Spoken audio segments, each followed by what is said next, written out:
अस्सलाम वालेकुम नाजरीन, आपका होस्ट इमरान बेग किसान न्यूज़ टीवी के तवज्जुह से एक दफ़ा फिर हाजिर है। आप सब लोग देख रहे हैं कि मौसम तब्दील हो रहा है, ठंडी हवाएं चलना शुरू हो गई हैं, दिसंबर स्टार्ट हो चुका है। हर आदमी अपने बर्ड्स की तरफ से परेशान है। अच्छा, सर्दियों में ना सबसे पहली जो प्रॉब्लम आती है ना बर्ड्स में, वो ये होता है कि वो ठंड की वजह से ना स्ट्रेस में चले जाते हैं। बहुत ज़्यादा ठंड भी स्ट्रेस में ले जाती है और बहुत ज़्यादा गर्मी भी उनको प्रॉब्लम करती है। हमने अपने बर्ड्स को एक्स्ट्रा ठंड से उनको सेव करना है और उनको एक कंफर्टेबल टेम्परेचर देना है। कंफर्टेबल होने से ये होता है कि बर्ड अपनी आउटपुट पूरी देता है। कंफर्टेबल टेम्परेचर होगा, वो बीमारी से बेहतर तरीके से लड़ सकेगा, उसका इम्यून सिस्टम बहुत अच्छे तरीके से काम कर रहा हो। और जब ठंड ज़्यादा होती है ना, तो वो बर्ड जो है ना मौसम से लड़ाई शुरू कर देता है और फिर वो हर तरह की बीमारी को, हर तरह की तकलीफ को बहुत जल्दी एक्सेप्ट कर लेता है। तो हमने जो उसकी नॉर्मल केयर करते हैं वो तो हमने करनी ही करनी है, लेकिन उसके अलावा एक स्पेशल सर्दियों में हमने उसको एक्स्ट्रा ठंड से बचाना है, ताकि जो उसकी बॉडी है ना, उसकी जो एनर्जी है वो अपनी आउटपुट प्रोडक्शन की तरफ रखे, ना कि मौसमी असरात से लड़ने की तरफ वो चला जाए। जब वो मौसमी असरात से उसकी बॉडी रेजिस्टेंस पे जाती है तो उसकी आउटपुट प्रोडक्शन भी डिस्टर्ब हो जाती है। लोग बहुत डिस्टर्ब होते हैं कि जी सर्दियाँ आई हैं और मुर्गियों ने अंडे देने कम कर दिए हैं, और वो बहुत ही कम हो गई हैं। और ज़ाहिर बात है, मुर्गियाँ अंडे देंगी तो हमारा काम बेहतर होगा। 2 तरीके हैं जी उनको हीट देने के लिए। नंबर 1, एक तो हम उनको एक्सटर्नली हीट दें, जो कि आप लोग यकीनन कर रहे हैं। सर्दियों में आप उनको ठंडी सख्त हवा से आप उनको बचाएं। बहुत इंपॉर्टेंट बात बताने लगा हूँ, ठंड मुर्गियों को कोई खास तकलीफ नहीं देती। हाँ, ठंडी हवा देती है उनको। जब ठंडी हवा उनको डायरेक्ट लगती है ना, उससे उनको तकलीफ होती है। ठंड जितनी भी हो, अल्लाह ताला ने उनकी बॉडी, उनका स्ट्रक्चर, उनके पर वगैरह ऐसे बनाए कि उससे वो फाइट कर लेती हैं। लेकिन जब उनको ठंडी हवा डायरेक्ट टच करती है ना, उससे उनको बहुत ज़्यादा प्रॉब्लम इशू हो जाता है। एक्सटर्नली टेक्निक में सबसे पहले तो आपने उनको ऐसे माहौल में रखना है जहाँ पर उनको डायरेक्ट हवा ना लगे। यकीनन आपने केजेस वगैरह सब कुछ छत पे वगैरह बनाए हैं, या अगर कि कई लोगों ने रूम में बनाए हुए हैं तो वो और है। सबसे पहले तो आप उनको प्लास्टिक से कवर करें, ऐसे उनको डायरेक्ट थ्रो ना लगे हवा की, ठंडी हवा की थ्रो न लगे। फिर आप उसके अंदर हर आदमी अपने बजट के हिसाब से, अपने बर्ड्स की तादाद के हिसाब से रखें। अगर आपने छोटे केजेज में रखे हुए हैं तो आप उसमें जो लाल बल्ब होता है, पुराने ज़माने में हम अपने घरों में यूज़ करते थे, वो ज़्यादा हीट जनरेट करता है।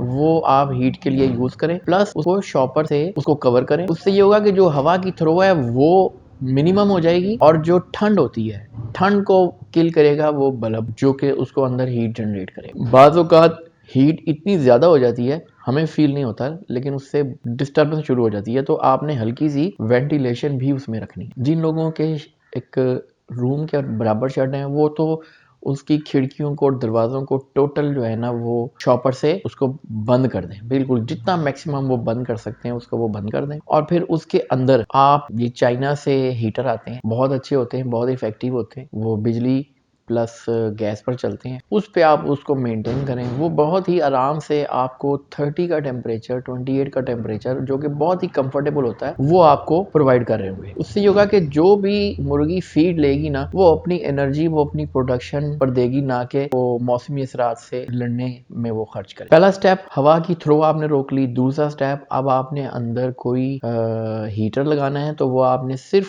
जापान का रिकंडीशन आता है, जो कि ऑटोमेटिक होता है और हीट को मेंटेन कर रहा होता है।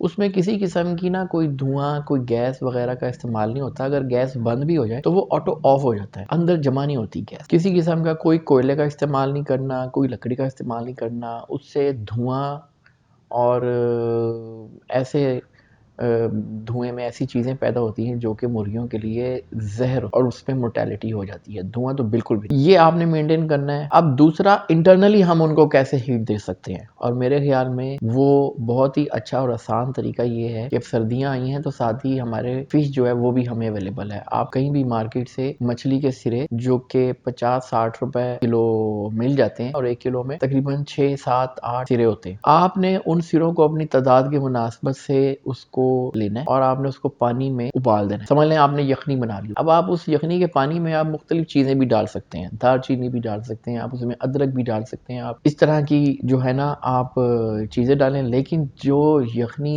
उसके सिरों की जो ताकत है वो ही अल्हम्दुलिल्लाह इतनी ज़्यादा है कि जब आप उसको पानी को उबाल देंगे 10-15 मिनट, आधा घंटा, और वो आपको फील होगा कि जो सिरे हैं वो अपनी छोड़ चुके हैं, अपनी यखनी जो निकालनी थी उन्होंने निकाल दी है, तो वो फिर आप उसको बतौर पानी आपने वो ही पानी देना है, सुबह दोपहर शाम। बीच में आप एक दफ़ा फ्रेश पानी भी दे सकते हैं। फ्रेश पानी इसलिए कि बाज़ औक़ात इतनी ज़्यादा उसमें यखनी की तादाद हो जाती है कि वो ओवर हो जाती है। तो ओवर को बचाने के लिए आप बीच में एक दफ़ा या एक दिन छोड़ के आप बीच में, या 2 दिन बाद आप एक दिन सादा पानी भी दे सकते हैं। लेकिन टोटल सर्दियाँ आपने मछली के सिरों वाला आपने पानी देना है। एक बात हो गई। दूसरी, ये जो मछली तल रहे होते हैं बाज़ार में लोग, और शाम को उनका जब वो कढ़ाया होता है उसमें तकरीबन 1-2 मन वो मछली तल लेते हैं, तो वो जो तेल है ना वो काला हो जाता है। वो तेल अब मछली वालों के लिए काम का नहीं है, क्योंकि अब अगर उसमें मछली वो तलते हैं तो उसमें स्मेल आती है और वो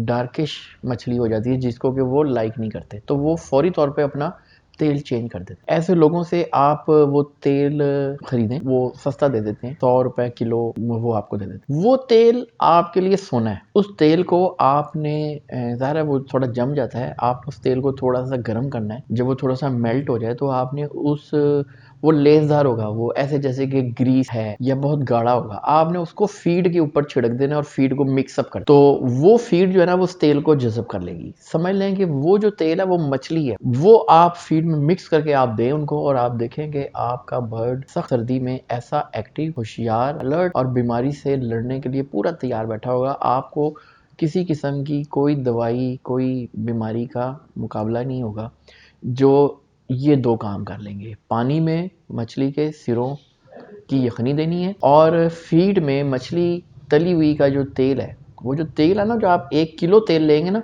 समझ लें वो 1 मन मछली की ताकत है उसके अंदर। वो मछली के जो तेल है वो आपने फीड में मिक्स करके आपने उनको देना है। आपको 3 दिन में पता लग जाएगा कि मुर्गी की अंडों की प्रोडक्शन डिस्टर्ब होना तो दूर की बात है, बल्कि प्रोडक्शन बढ़ जाएगी। इस दौरान जितनी मर्जी ठंड पड़े, बारिश पड़े, मुर्गी उसको ऐसा डील करेगी, इतने अच्छे तरीके से अपने आप को सर्वाइव करेगी, और आपकी फीड का भी खर्चा कम होगा, क्योंकि सर्दियों में मुर्गी को अपनी बॉडी को एक हीट मेंटेन करने के लिए वो एक्स्ट्रा फीड खाती है। वो जो एक्स्ट्रा फीड है वो आपने इस तरीके से आपने उसको मछली के तेल, तले हुए तेल और मछली की यखनी की सूरत में आपने ये 2 आप काम कर लें, आपकी पूरी सर्दियां जो है ना वो आपकी मुर्गी बिल्कुल सेफ होगी। किसी किस्म की कोई सर्दियों की वजह से, सर्दी की वजह से कोई बीमारी, कोई इन्फेक्शन ख़त्म हो जाएगी।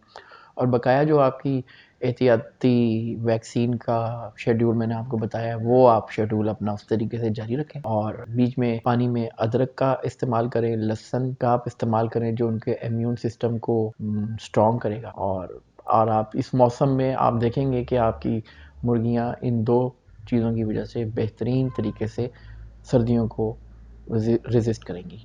बहुत शुक्रिया। आपका होस्ट इमरान बेग। अल्लाह हाफ़िज़।